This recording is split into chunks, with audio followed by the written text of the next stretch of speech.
సంఖ్యాకాండం 31వ అధ్యాయం. కొల్ల సొమ్ము, కనాను పంపకము, మిద్యానీయుల మీద ధర్మయుద్ధము. ప్రభువు మోషేతో, నాడు మిద్యానీయులు ఇశ్రాయేలీయులకు చేసిన అపరాధమునకై వారిని శిక్షింపుము.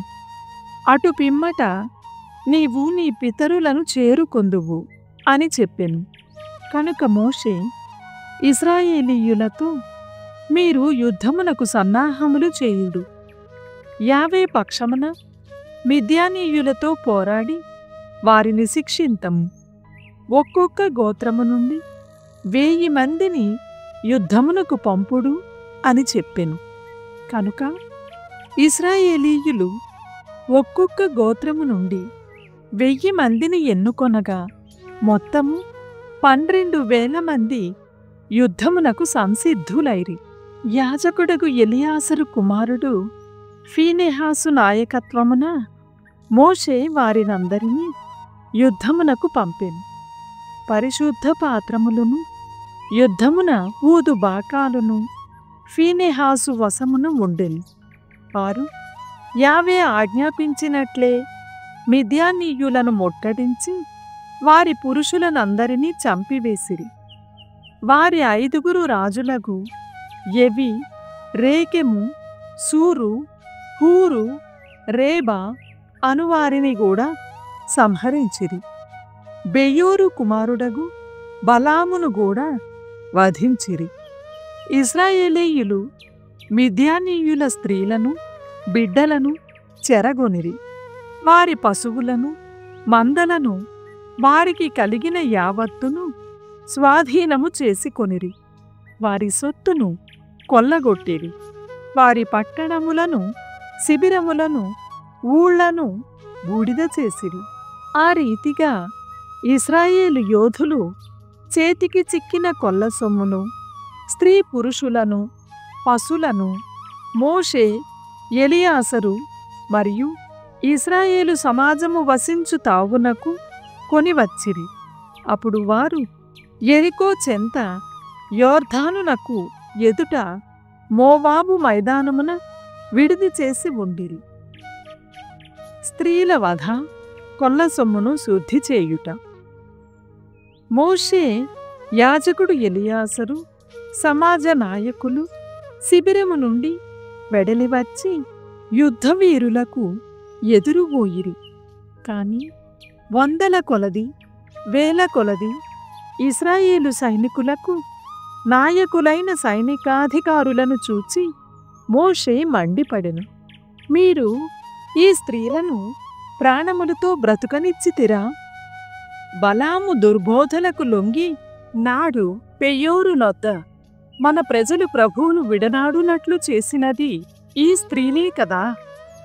నాడు ఇశ్రాయేలీయుల అరిష్టమునకు, నాశనమగుటకును ఆ సంఘటనమే కారణము కదా. కనుక ఇప్పుడు ఈ చిన్న పిల్లలలో మగపిల్లలనందరినీ, ఈ స్త్రీలలో పురుషులతో కాపురము చేసిన వారినందరినీ వధింపుడు. కాని కాపురమునకు రాని కన్నెలను మాత్రము చంపక మీరు స్వీకరింపుడు. యుద్ధమున శత్రువులను వధించిన వారు గాని, శవములను అంటుకొనిన వారు గాని 7 నాళ్ళు శిబిరము వెలుపల వసింపుడు. 3వ నాడు, 7వ నాడు మిమ్మును, మీరు ఎన్నుకొనిన కన్నెలను శుద్ధి చేసుకొనుడు. మీ బట్టలను, తోలుతో గాని, మేక వెండ్రుకలతో గాని, కొయ్యతో చేసిన మీ పరికరములను కూడా శుద్ధి చేసుకొనుడు అని చెప్పాను. యాజకుడు ఎలియాసరు యుద్ధము చేసి వచ్చిన వీరులతో, ప్రభువు మోషే ద్వారా ఇచ్చిన ఆజ్ఞలివి. నిప్పునకు లొంగని బంగారము, వెండి, కంచు, ఇనుము, తగరము, సీసము మొదలగు లోహములను అగ్నితో శుద్ధి చేయవలెను. కాని వానిని శుద్ధీకరణ జలముతో కూడా శుద్ధి చేయవలెను. మిగిలిన వస్తువులను శుద్ధీకరణ జలముతో శుద్ధి చేసినా చాలును. 7వ నాడు మీ బట్టలను శుద్ధి చేసుకొనుడు. అప్పుడు మీరు శుద్ధిని పొందుదురు, కనుక శిబిరమునకు తిరిగి రావచ్చును అనెను. కొల్ల సొమ్మును పంచుకొనుట. ప్రభువు మోషేతో, నీవు ఎలియాజరు సమాజ నాయకులను కూడి కొల్ల సొమ్మును లెక్కింపుడు. చెరజిక్కిన వారిని, పశువులను కూడా లెక్కపెట్టుడు. కొల్ల సొమ్ము సగము యుద్ధము చేసిన వారికి, సగము సమాజమునకు లభించును. సైనికులకు లభించిన సగము సొమ్ము నుండి ప్రతి 500 ఎడ్లకు, గాడిదలకు, గొర్రెలకు ఒకదానిని, చెరజిక్కిన ప్రతి 500 మందికి ఒకరిని గైకుని యావేకు అర్పింపుడు.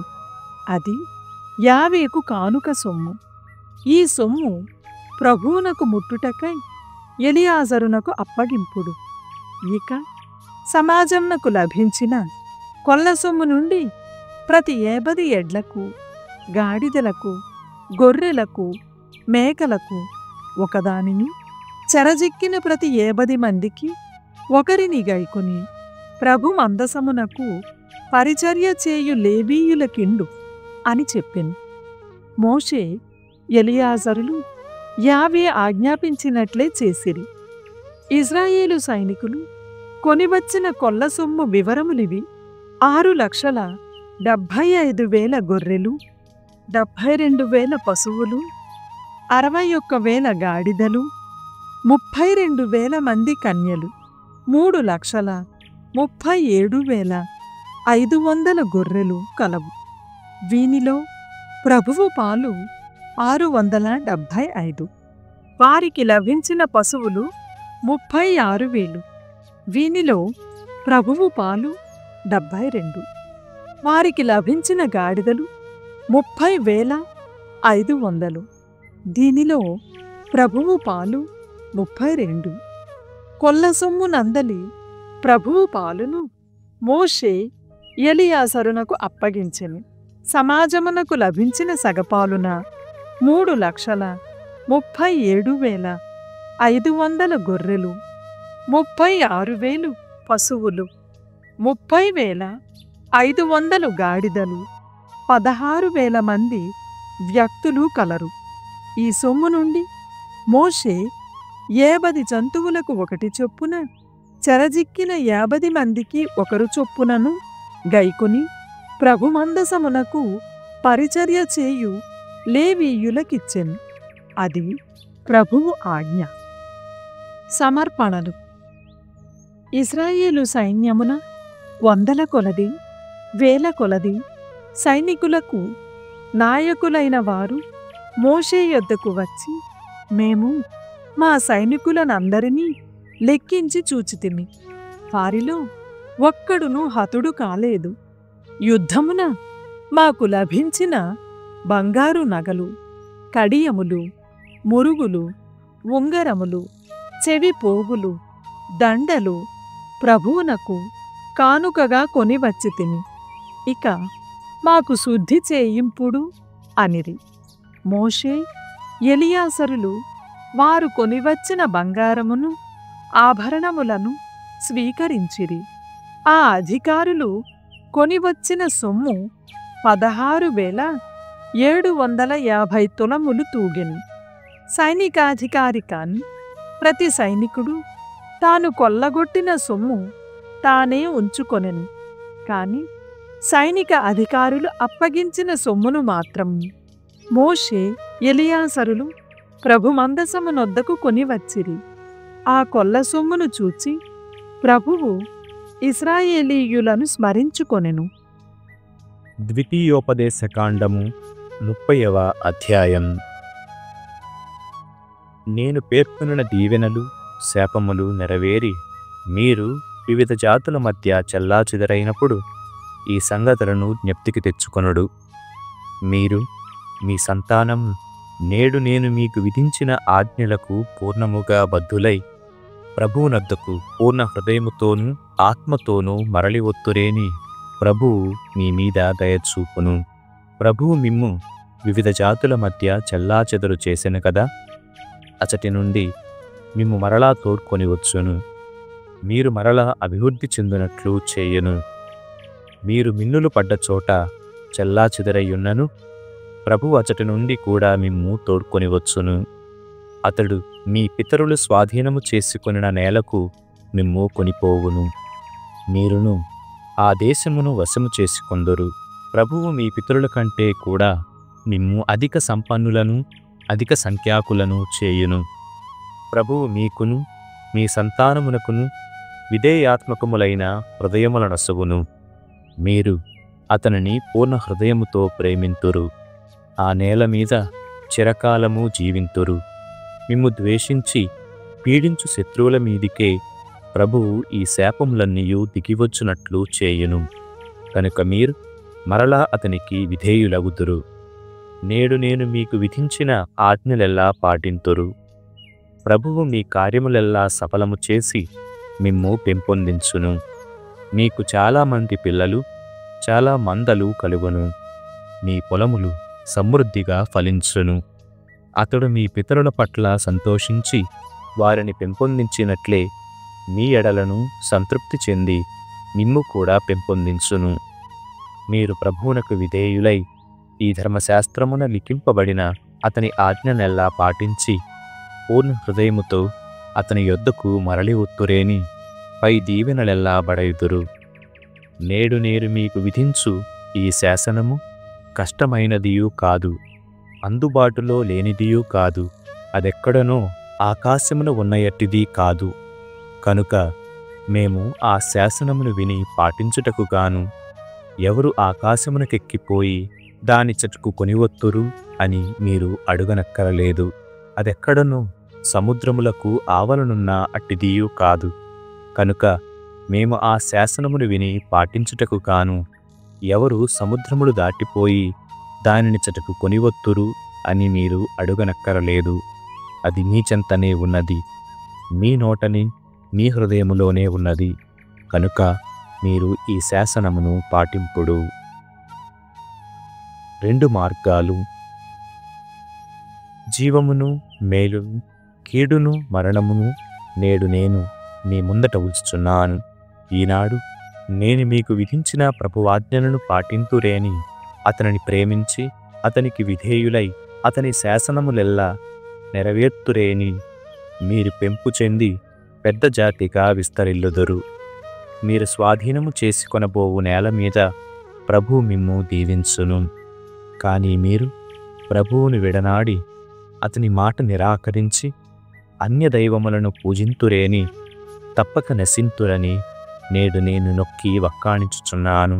మీరు యోర్దానునకు ఆవలి తట్టున స్వాధీనము చేసుకొనబోవు నేల మీద కూడా పెద్ద కాలము జీవింపచాలరు. నేడు నేను భూమి ఆకాశములను సాక్ష్యముగా పిలిచి చెప్పుచున్నాను. జీవమును మరణమును ఆశిస్సును శాపమును మీ ఎదుట నుంచి తిని కనుక జీవమునెన్నుకొని మీరును మీ సంతానమును బ్రతికిపొండు.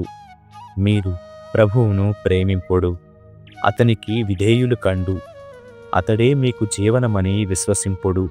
అప్పుడు ప్రభువు మీ పితరులగు అబ్రహాము ఈసాకు యాకోబులకు దయచేయుదునని వాగ్దానము చేసిన నేల మీద మీరు చిరకాలము జీవింతురు.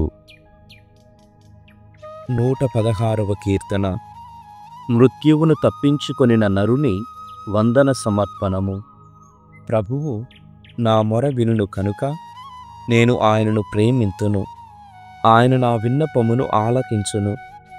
నేను మొరపెట్టినప్పుడెల్లా నా జీవితకాలమంతా ఆయన చెవియొగ్గి ఆలించును. మృత్యు పాశములు నన్ను చుట్టుకొనును, పాతాళ వేదనలు నన్ను చుట్టుముట్టెను, భయ విచారములు నన్ను క్రమ్ముకొనును. అప్పుడు నేను ప్రభువునకు మొరపెట్టి తిని, ఓ ప్రభువు, నీవు నన్ను రక్షింపుమని వేడుకొంటిని. ప్రభువు దయాళుడు, న్యాయవంతుడు, మన దేవుడు జాలి కలవాడు. ప్రభువు నిష్కపట హృదయులను కాపాడును. నేను ఆపదలో నున్నప్పుడు ఆయన నన్ను ఆదుకొనెను. ఆత్మమా, నీవు నమ్మకముతో ఉండుము. ప్రభువు నీకు మేలు చేసెను. ఆయన నన్ను మృత్యువు నుండి రక్షించెను. నా కన్నీటిని తుడిచెను, నన్ను జారిపడిపోనీయడయ్యను. కనుక నేను ప్రభువు సన్నిధిలో జీవవంతుల లోకములో సంచరింతును. నేను సర్వనాశనమైపోతిని అని అనుకున్నప్పుడు కూడా నా నమ్మకమును కోల్పోనైతిని. నేను భయమునకు లొంగి ఏ నరుని నమ్మకూడదు అనుకొంటిని. ప్రభువు నాకు చేసిన ఉపకారములకు గాను ఆయనకు ఏమి అర్పింపగలను? రక్షణ పాత్రమును చేత పుచ్చుకొని కృతజ్ఞతా వందనములు చెల్లింతును. ప్రభు ప్రజలందరూ ప్రోగైన సమాజమున నా మ్రొక్కులు చెల్లించుకొందును. భక్తిమంతుల మరణము ప్రభువునకు మిగుల విలువగలది. ప్రభు, నేను నీ దాసుడను, నీ దాసుడను, నీ దాసురాలి కుమారుడను. నీవు నా మృత్యు బంధములను త్రెంచితివి. నేను నీకు కృతజ్ఞతా బలిని అర్పింతును. నీ నామమునకు వందనములు చెల్లింతును. ప్రభు ప్రజలందరూ ప్రోగైన సమాజమున ఓ యెరూషలేమా, నీ మధ్యనున్న ప్రభు దేవాలయమున నా మ్రొక్కులు చెల్లించుకొందును. మీరు ప్రభువును స్తుతింపుడు.